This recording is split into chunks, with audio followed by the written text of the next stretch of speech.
This is my Unit 3 response to Through Line episode, Presidential Power. This was an interesting episode. I liked how at the beginning, I personally have always kind of felt I'm like, who is the president that we currently have? And I feel like we're about to be a dictatorship or communist country, probably more dictatorship. But it was funny that two different people that they spoke of referred to the president as like a dictatorship in the making. Author Schlesinger, he refers to it as an imperial presidency and says that the president to exceed his power. And then how it was explained how really each president from, let's see, Truman is one of the first ones that they mentioned where he has his power, and Truman then sends the troops to North Korea. And then Nixon has the Vietnam War and sends troops without congressional approval into Cambodia. And then we have Bush, who says we only have a few days and he needs to have as much power in order to protect us in the world. And surprisingly, because I have a big crush on President Obama, but even Obama did the same thing in Libya. And then we have Trump in Syria, and how each president didn't have to like build a path. It was kind of, and each time they just kind of came through and went a little bit further and further with the amount of power that they were taking. And so that's what author Schlesinger meant by his imperial president, is that, they are just kind of growing stronger and stronger, and each president is clearing the way for the next one to get more power.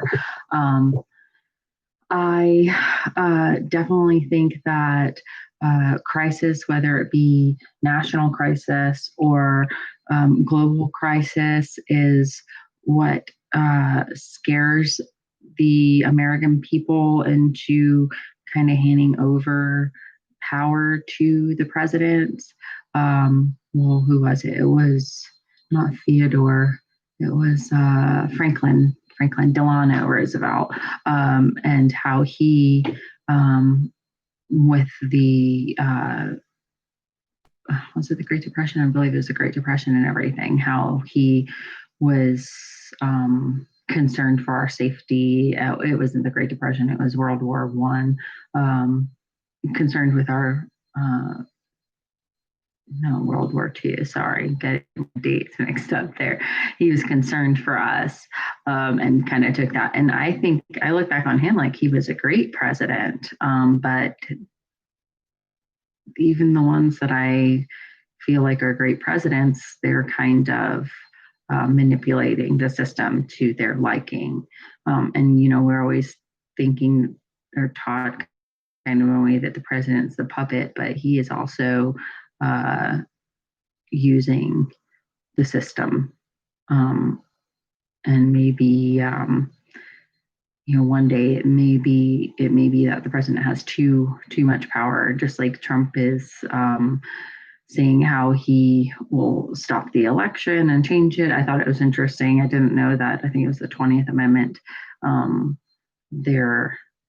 It says January 20th at noon, the president's term is up, so he has to leave. So that's good to know for any reason that Trump may decide to not leave office. He has to. I think that our president, I don't believe that he has too much power. I don't think there's too little power. I think that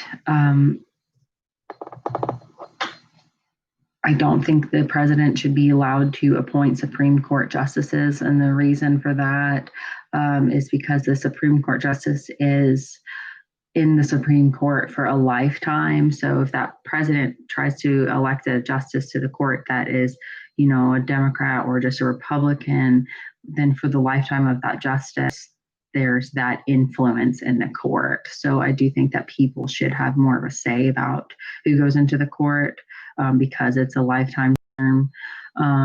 One thing I don't feel like our president should be able to do currently is represent all Americans when he's talking to foreign countries. And I don't know if that's just because I can't completely say I fully dislike Trump. I'm not.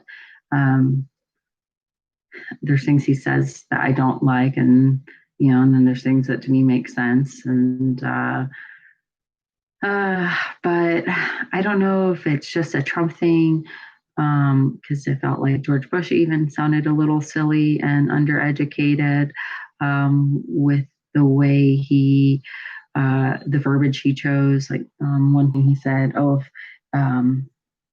it was funny how Bush, they quoted him in the podcasting, if it were a dictatorship, it'd be a heck of a lot easier.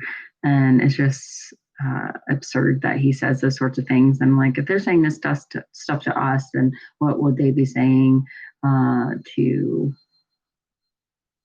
a ruler of a foreign country? I knew when I was traveling and Trump was about to be elected, or had just been elected, people were like, "Oh, what do you think of your president? And he sounds so stupid when he talks." And that is kind of embarrassing. So, and I know I'm not a dumb person, and sometimes I'm at a loss of words. And I hope that it's the same situation with him, that he's just at a loss of words.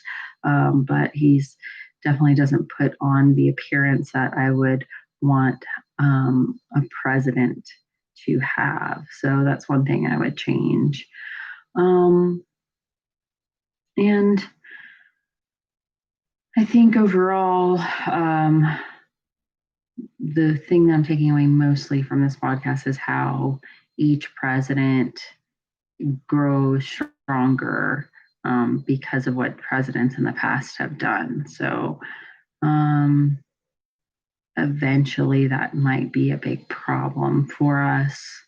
But I guess we'll get there. I don't know if the American people will stand to have a dictator in office, and that might be me being optimistic. But I think us younger people, I refer to myself as a younger person, and myself, my age group included, and people younger, they're coming from a group of citizens that are so intermingled racially, and we're growing up with openly gay people and transgender, and there's just so many new ideas.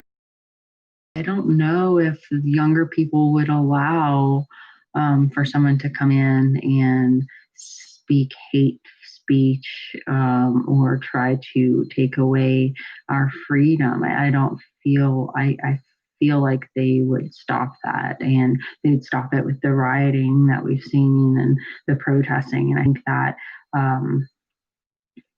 I hope that that's, would keep the presidential power under control if Congress continues to fail. So that's my thoughts on this podcast. It was interesting, and I'm happy to know this information to share it with people. That's one thing I feel from this whole course so far, is everything I'm learning, I'm trying to share with people. Thank you.